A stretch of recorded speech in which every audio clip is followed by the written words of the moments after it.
Being able to transform into an animal at will sounds amazing, and that's exactly what it means to be an animagus in the wizarding world. Learning to change yourself from human form into a dog, or a cat, or a beetle, or whatever animal you choose. But as cool as it is, it's not really an aspect of Harry Potter that's explored very much in the books. It's not explained in very much detail. So today I'm going to deep dive every bit of information we have about Animagi, how to become one, whether you get to choose which animal you become, and why more wizards and witches don't do it. But first, let's get an expert. Rue, what's the best thing about being an animal, honey?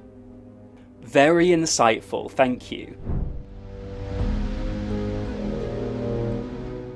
So there are very few Animagi in the Harry Potter series. The first one is made obvious in the very first chapter, when we first meet Professor McGonagall, and she has been in her animagus form as a tabby cat all day. She's been reading maps and reading signs, giving Mr. Dursley a bit of a fright, and since it's the first book, we don't think too much about it. McGonagall is the Transfiguration teacher, it later transpires, so maybe that's just something you learn in Transfiguration. Much like Harry talking to the snake at the zoo, we just put it down to magic without thinking about the significance it might have on the plot later on. And so just like Harry being a Parselmouth does become really important to the plot, so too does the existence of Animagi, particularly in the third book when we learn all about Sirius Black being a dog animagus, and also that Peter Pettigrew is a rat animagus. Not to mention Harry Potter's own father is a stag animagus. Now we don't actually know of that many other Animagi, but we'll dive into why there are so few of them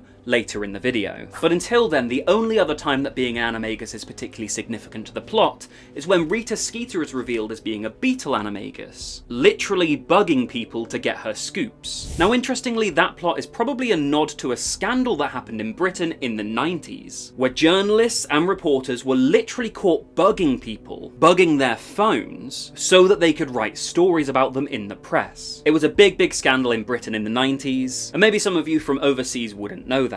Now interestingly, Voldemort's snake Nagini, who we find out in the Fantastic Beasts series was a human before assuming their snake form, is not an animagus. And neither is Tonks, despite the fact she's able to assume certain animal features. She's a metamorphmagus, which again is something different. Now the differences between these powers can vary. For example, we know that Tonks tells Harry she was born with her powers as a metamorphmagus. Someone in the comments is going to tell me it's pronounced metamorphmagus or metamorphmagus. I feel like I get a pronunciation correction in every video I make. But it's good for engagement, so go ahead, correct anything I've ever said, I don't mind. But Tonks is born with those powers, whereas you have to learn to be an animagus. Another thing that we already know about animagus is that when you're in your animal form, you're immune to the effects of the Dementors. That's how Sirius Black escaped Azkaban, and it seems to be a power that's completely unique to animagus. But how does a person become one?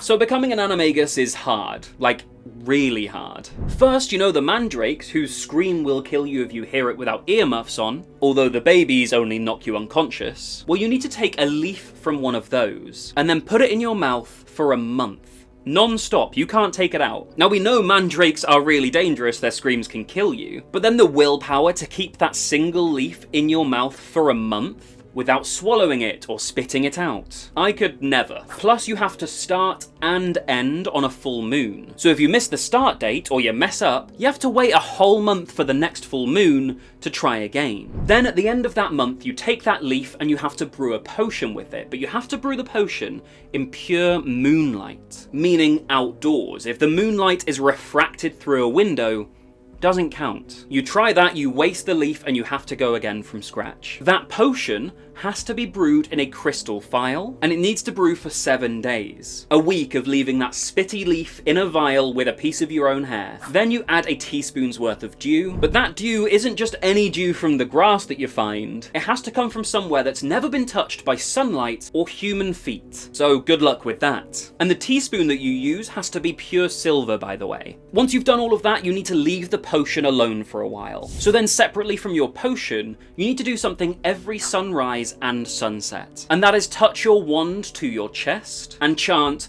Amato, Anemo, Animato, Animagus. You do that over and over again, every sunrise, every sunset, and eventually you might hear a second heartbeat in your own chest. If you hear that, you still have to keep going. Every sunrise, every sunset, until you hear lightning strike. At that point, you return to your crystal vial in which your potion has been brewing, and the potion will have turned red. So you drink it while you carry on chanting what you were chanting before, and finally, you're an Animagus. Nice and simple then. The thing is though, you don't get to choose what animal you become. Imagine going through all of that and you can't wait to be a majestic lion or an elegant eagle, and then boom, you're a slug. Or even a rat. I can kinda see why Wormtail was low-key annoyed. So what laws surround being an Animagus?